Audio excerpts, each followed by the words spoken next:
I think at Hilton, what we've been very passionate about is understanding where the key customer touch points are.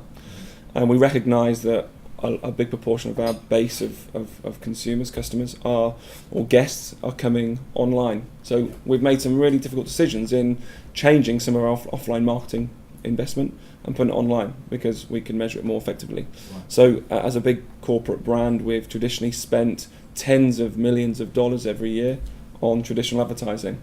Now we can get more bang for your buck, excuse the expression. Yeah. We filter that investment online. So over the last 2 years, we've increased online investment by 50-60% consistently. At the expense of offline? At the expense of some other offline channels, right, where we feel we're talking to the same customer, but we're more effective by investing in other online channels where we know we can track and measure more effectively. Has it been a challenge to secure that budget? Yeah, of course. Yeah, absolutely. I think when you're dealing with a large hotel business that's been going for over 90 years, you get challenges with some of people who don't understand the channel, don't understand the complexity of online. Your point, years ago it was multi-channel, now it's multi-platform. Try and explain that to an operator who runs one of our properties, that we now need to be seen on all of these different channels to grow consumer engagement and drive revenues at a more effective cost.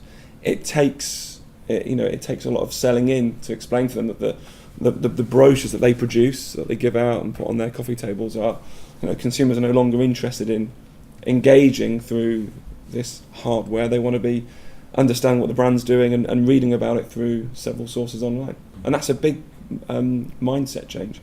Do you think there's a risk of perhaps throwing the baby out with the bathwater with that, in terms of obviously the lure of the so-called trackable online media, and I'm speaking as from that world, but it's very seductive to put investment into that medium where you can see how it returns.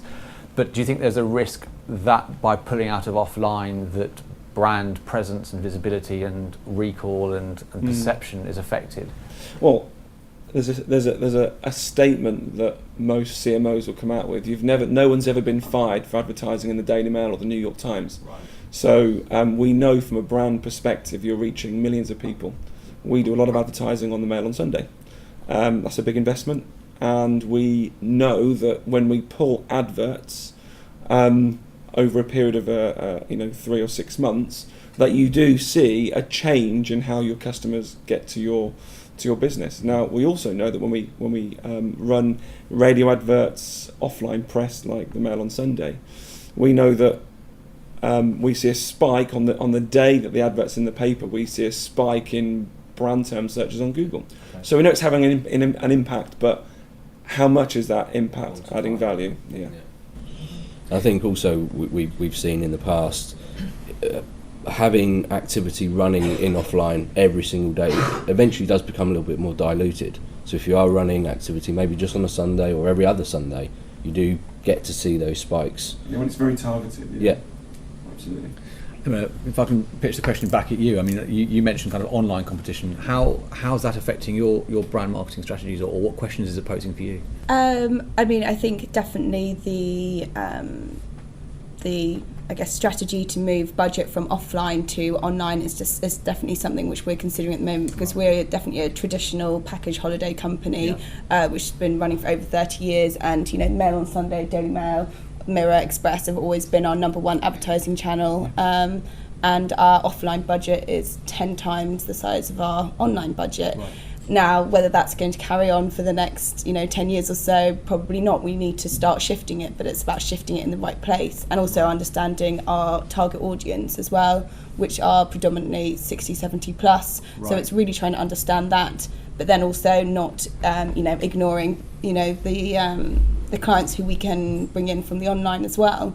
And I think it's difficult as well, being a traditional package holiday company, with our margins which are going to match that, is to then try and compete with someone like, On the Beach, or a company like that, which is a completely different business model, and they're not a package holiday company. They are very difficult. So it's us trying to compete in two worlds essentially, but still be successful. So I think you've touched on someone mentioned customer segmentation earlier. I think that maybe that was one of the two speakers before, but also just there you mentioned about the demographic, the 67-70-year-old demographic there, and I think in shifting from offline to online, that's kind of a very binary decision, and it doesn't really take into consideration the fact that you may have certain demographics that actually prefer to be communicated to offline, or maybe there's a sequence of messaging that can be deployed to a given demographic that brings them from the offline to the online, or vice versa. It's about kind of combining the two, and we send millions of brochures out per year, and that's still our number one marketing channel.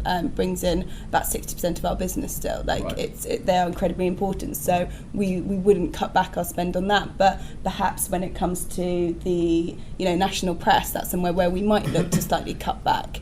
I think it's definitely about looking at your target audience and making sure you don't forget about them, that they are your number one. And whilst you want to bring in new clients, you've got to keep your existing ones as well.